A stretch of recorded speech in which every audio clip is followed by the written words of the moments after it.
Good afternoon, fellow woodworkers, and welcome to the Garage Workshop 10-minute, yes, 10-minute tool review. This week, we're going to be reviewing the Parkside Sabre Saw. So let's unwrap her and give her a go.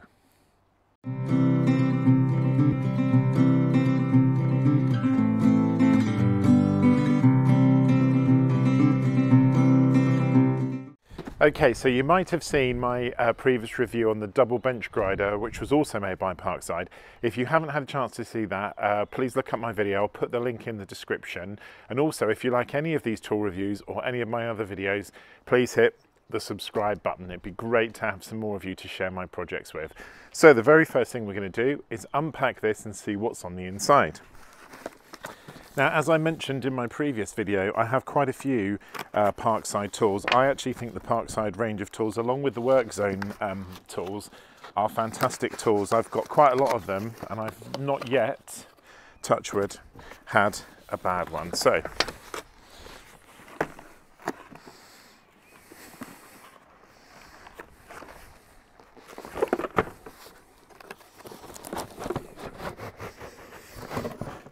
I always find it helps if you can get them out the box, not cooperating. Okay, so nice plastic case. All the Parkside tools have got similar cases to these. Let's just undo the cable tie and have a look at what's inside.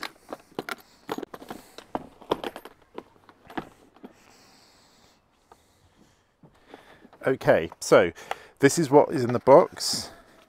We've got our usual set of instructions, and as I've said in my previous video, they're not always fantastic, the instructions. I think we'll be pretty much okay with this, but there's the picture it's got, shows you how to assemble it.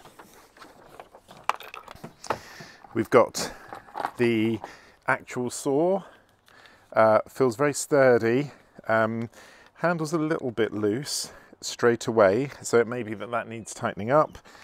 And then inside we've got a pack of, I presume these are just a pack of trial blades.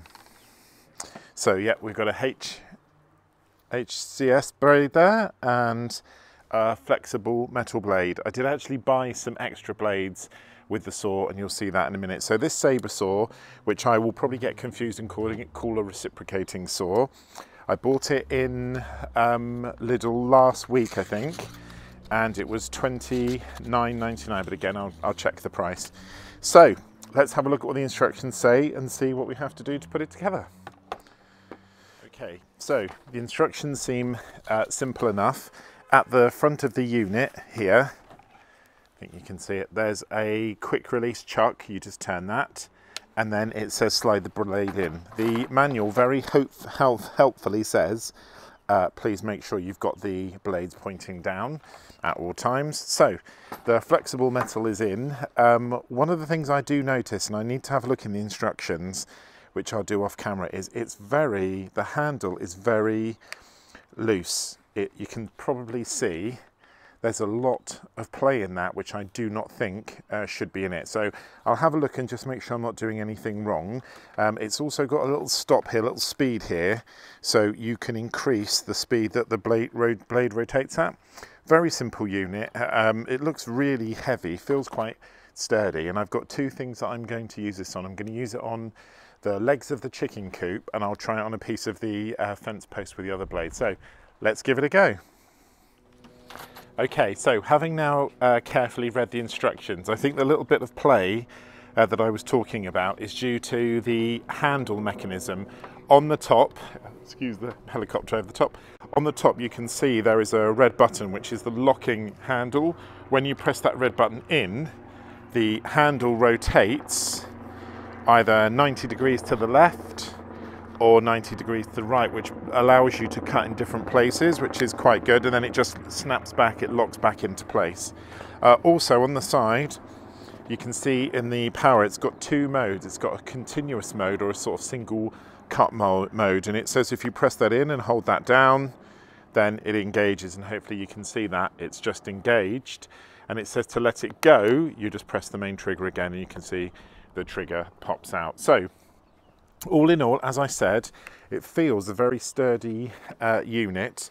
I did buy a number of extra blades with it, and I'll give some of those a go, but the first thing we're going to use this on is an old metal frame. It's actually an old child's school desk, and I was going to recycle the frame, but I think I'm actually going to keep it because there's been a lot of times on projects where I thought, oh, I wish I had a little tube of metal. So let's give it a go and see if we can take that apart. Okay, I've just fired it up off camera, and I should say, as with most of my tool reviews, this is the first time I've used a sabre saw, a reciprocating saw. So I've just fired it up off the camera, and I think it's fairly loud. I haven't got anything to sort of compare it to. So what I'm going to do quickly is just a sound test like I did with the bench grinder. I'll keep the phone 10 centimeters away. I'll just give it a quick blast and I'll see what the score is. So let's see how loud it is.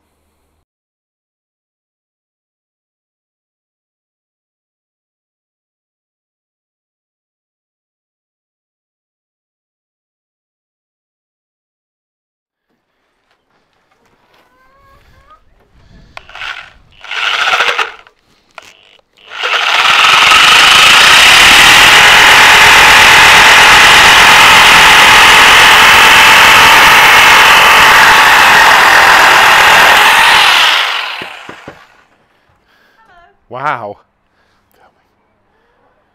look at that.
So what is my verdict overall on the Sabre Saw? I think it's a very, very good unit. Obviously I've not used one before, so I haven't really got a frame of reference to compare it to.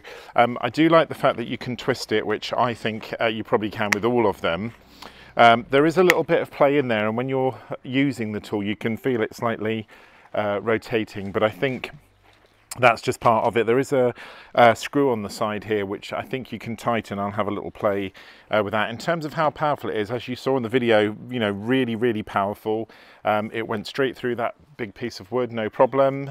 It went through all of my metal. Was jigging around a little bit, but I think that's just my inexperience of using it. The main problem is this button, the continuous button. When I used it a few times there, I was only using it on sort of one or finger release mode, and because of the position of that button it got caught on a couple of times. So when I'd gone through the metal and I released my finger to release the power, because that button was pressed in and I hadn't noticed, it carried on.